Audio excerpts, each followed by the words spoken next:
Welcome back to Morning Joy, where truth matters. My name is Keith Downey, and my voice was just clearing up there. I'm the host, and we're talking about discerning the call. How can you tell it's God's voice and not mine? Debbie Georgianni and Adam Blai, good morning.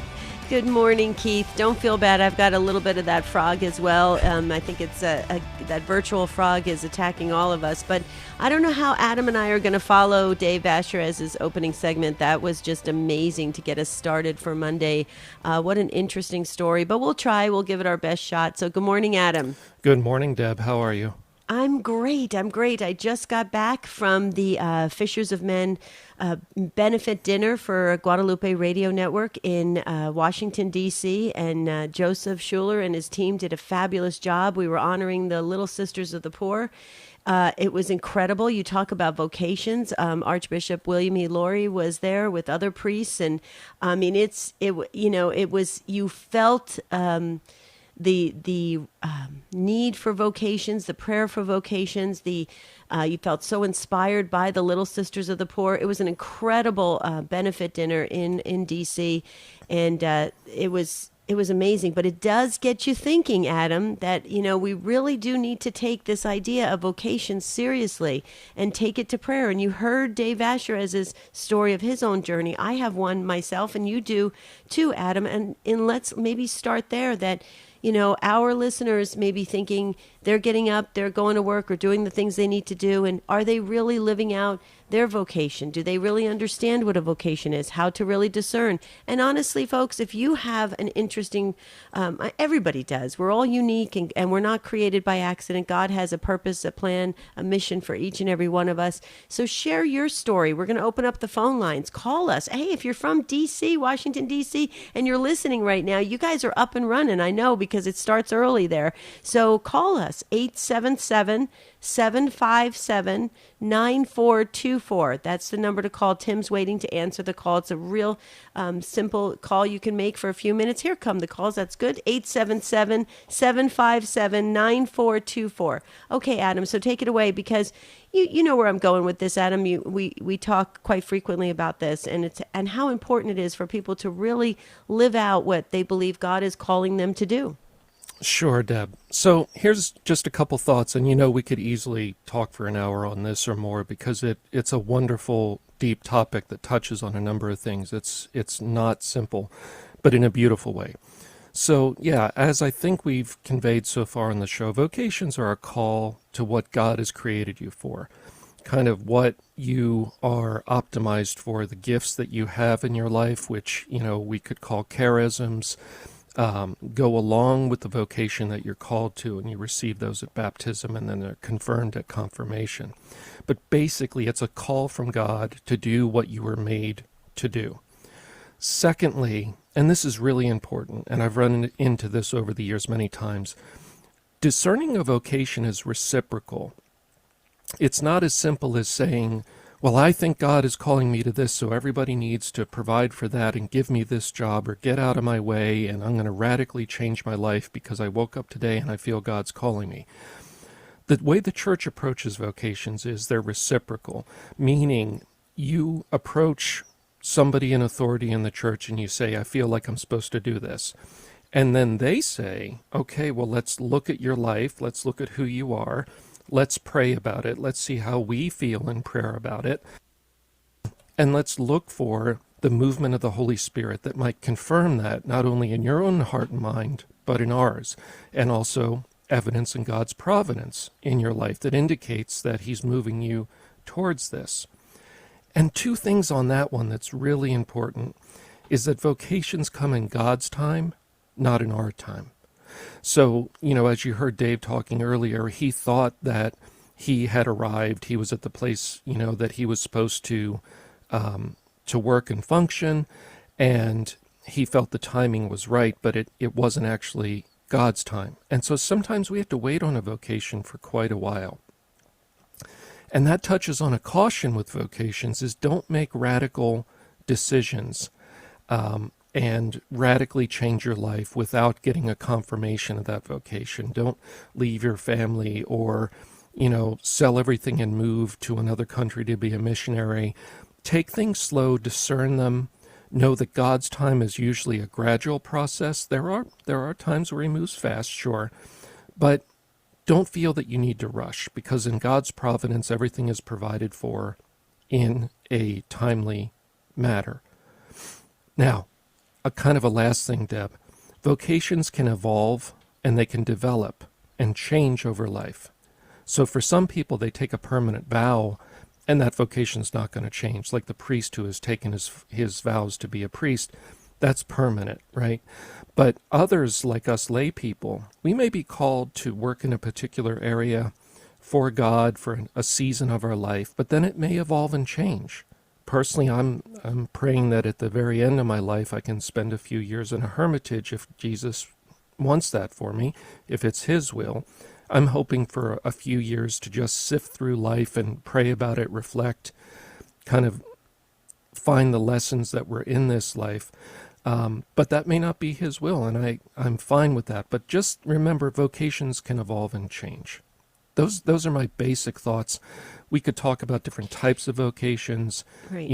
For the laity within the church, outside of the church. But what do you think, Deb? Well, we have an interesting. I have a lot to say about what you shared, but we have one of our listeners sent in this question. I think it's interesting, and I'd like to address it. Would vocations, in secular terms, be finding your purpose in life? It's so interesting. That's a great question, and thank you so much for sending it in this morning, because I think we hear a lot about that in these self-help sections of the bookstores, where they're talking about find your purpose, what's the meaning of life, find out what you do best, you have certain gifts and talents and all those things. And so you really want to wake up in the morning and go to work and be excited about work. And that is true. All of that is true. Absolutely. You should be excited about the work you're doing. You should feel it's productive. You should feel it's meaningful. And you should feel you're giving something to this world in a very good way, and using your own personality and your gifts and talents. But I also would just say to folks that are working in corporate business setting or something of that nature, or you have your own business, you're doing something like that, and it's really in the secular world, you can always weave in God. Always. There's always a way to bring in God by your conduct, by your joy. Keith talks about joy every morning, gets us started about carrying that joy, keeping that joy. When we radiate God into the world by our actions, by our demeanor, by the way we interact with people, by the things we do of acts of service, by the way we spend a little extra time connecting eye to eye, soul to soul with people, that is all part of living out what we're supposed to be as being Christ-like in the world, meaning like Mother Teresa talked about it all the time, seeing the face of Christ in everyone. I was just sharing this weekend, I was just with the Little Sisters of the Poor. Oh boy, do they do that, Adam. Every encounter, you can tell they pour their heart and soul into it. And it's so amazing. Wouldn't you say, Adam, that anyone working or getting up doing a 9-to-5 job that really doesn't look like it has a vocational, bend to it, that's not true. You can always bring in God. And so that I agree with you, Adam. You don't want to just, leave your family, sell everything, go to some country to be a missionary, to do something extreme for God. Although people are called to do certain extreme things for God, but not everybody's like that. Again, Mother Teresa, do small things with great love. It's very important we bring God into our life each and every day in our families. That's a vocation. In our work, that can be a vocation. In the way we just interact, walking on the street, going to work, that's a vocation, right, Adam?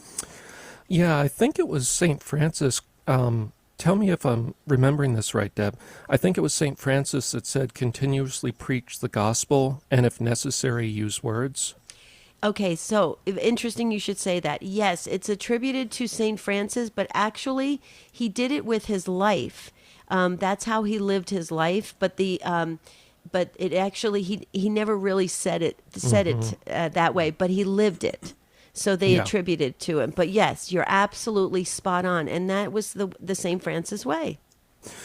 Yeah, exactly. And I think you don't need to feel like your life is deficient if you're working in the world, because remember, and we can look to Paul for this as he explains Married life is a vocation. Single life is a vocation, if that's what you're called to. So if you're working to support yourself, it could be within your work that you evangelize just by your kindness, by your love, your charity. That's right. It could be the things you do on the side with the money that you earn from work, or the activities that you do on a volunteer basis. But married life and single life are vocations. Mm-hmm. Don't think that I don't have a vocation because I'm not a nun or a priest. That's not the case. God calls us to various roles, and we need only look at the saints for confirmation of this. There are many saints. St. Catherine of Siena was essentially a layperson. She lived under the stairs in her parents' house and created a tiny little cloister there for many years of her life, and ended up essentially other people wanting to follow her, but she didn't enter into a religious order in the typical sense that we think of. She eventually, of course, embodied the religious life and became a religious, but she didn't do it in the traditional way of knocking on the door of a convent and saying, I want to join. So, there's many different variations of this. And sometimes it's a quiet, hidden, simple life, working in the world and just living your life. And there could be a few moments of touchstone moments with other people that change the world. You never know what God has created you for. That's right, Adam. Absolutely. Dave Asher has talked about how waiting on the Lord, discernment, prayer. I think it's really important that we constantly take it to prayer and really trust that the Lord has the plan, the steps for us, and we just need to cooperate. We need to lean into it and really be open to certain things, because it doesn't always look like we thought it was going to work out, right? It's oftentimes we do think of these grand, huge things for God, and maybe it's just as simple as doing one thing a day for God each and every day in our lives, in our work week, just to make sure we keep that connection. So you see where I'm going with this, Adam. I don't want people to put the pressure that they have to leave everything, make a knee-jerk reaction and change everything, because you're right. Married life, single life, if the focus is on God, it's a vocation. Mm-hmm. Yeah. And, touching on the idea of how do you discern whether something is a vocation or not, we mentioned a few things already, that it's reciprocal, that other people are also feeling that are in a position to help make that happen. But there's another thing that helps with discernment, Deb, and that is truly living the Catholic Christian life, meaning if you're living in mortal sin and you haven't been to confession in years and you haven't been to Mass in a while and your prayer life has basically fallen away, it's not that you're, I'm not saying like, oh, you're a bad person and you can't have a vocation, but your ability to discern that vocation, I think, is going to be attenuated or distorted, because I think it's hard, in a sense, to hear God. And by hear, I don't mean hear a voice, but hear God through providence, hear God through the relationships in your life, hear God through promptings that you may feel in prayer. I think it's harder for that to happen when we have broken our friendship with God, which is what mortal sin does. It puts us in a state of spiritual death. And if we're in a state of spiritual death, it's, I think, hard to say, well, my vocation, which is a state of spiritual life, of living out a life with God, in God, through God, God in us and us in God and all of it. It's hard to imagine that we're going to discern that properly if we're in this state of spiritual death. So it's just so important to be in a state of grace. Yeah. Adam, let me jump in there, because you've got me fired up and we're going to run out of time. I talked about Blessed Carlo Acutis. That's exactly what this young millennial saint did. He stayed connected, stayed in a state of grace since the age of 7 years old when he petitioned to receive First Holy Communion. And what did he gain from it? He gained really just spot-on clarity for his life, for his short 15 years, Adam. So you are spot on when you stay connected. We just heard the reading this weekend, the vine and the branches, right? The parable of the vine and the branches. How many times does Jesus say, remain in me or abide in me? He said it, 9, 10 times? It wasn't that he had a brain hiccup. Okay, Jesus was trying to emphasize, stay with me, remain in me, and I in you. Stay connected, and you will receive that clarity. So I agree with you wholeheartedly, Adam. I think people sometimes wish and want and expect God to show up, but if they've broken that friendship, that's not a clear signal. Look at when you turn on the radio dial, when you're barely tuning in on the radio dial, it's all staticky. You can't quite make it out. It gets annoying. That's what it's almost like. And when you tune in and it's crystal clear, you're like, spot on. Yeah, and there's a final aspect, Deb, that I've noticed over the years. A lot of people already know. I work training exorcists. I'm a lay person, but I'm at exorcisms every week. I talk with the people as they go through the process of getting freed over time. And something I don't mention very often is that there is a surprising number of the people that end up in serious spiritual trouble that have extraordinary gifts from God. And the devil has told us explicitly during the sessions, not that we ask him, we don't have conversations with him, and we don't trust him, but he has said on a number of occasions that the reason he went after that person so strongly, and the person did get tripped up by him and fell to his tricks, was because he saw gifts in them, and he knew those gifts were for a vocation. And almost always it's to the priesthood or the religious life or being a religious priest or a nun. And the person has special charisms or gifts from God to express and live out within the context of those vocations. And so a surprising number tell us towards the end of getting freed that they knew as a child that they were meant to be a priest, meant to be a nun. They had a strong pull towards it. That's what they saw in their mind when they would think about their life and their future. And they got distracted and derailed. And the enemy has explained that they don't know what the gifts are. At least that's what they say. But they see the person has gifts from God. They see that there's a strong vocation there. So it's not to feel scared, but understand that vocations are a big deal. That both sides are very interested in those vocations coming to full fruit in the world, because by coming into full fruit and bringing that grace into the world, that is how the kingdom is proclaimed and advanced, the kingdom of God. And so when you're moving towards a vocation, expect a bit of a struggle, expect a need for deeper prayer, expect a need for help through the sacramental graces, expect a need for support, because it's not as simple as God calling you, but it's the enemy trying to derail you or distract you. And the deeper and more kind of profound the vocation is in terms of the gifts and the extraordinary things God wants to do with you, right, the more struggle you're going to experience. But that's okay. We don't need to be afraid of that. We know that's allowed by God. And in fact, in the end, that's part of what teaches us and makes us stronger. Right. And this past weekend, we just did the show on confession with Father Doug Brown. It was very popular, and all the more reason for folks to get to confession, get in a state of grace, stay in a state of grace, stay rooted in prayer. Please, folks, this is important work. And you heard it from Adam Blai. He's in this work every single week. So we really must stay focused, right, Adam? We've got to stay focused and really make sure we stay connected to the vine. Yes, and don't despair if you've drifted.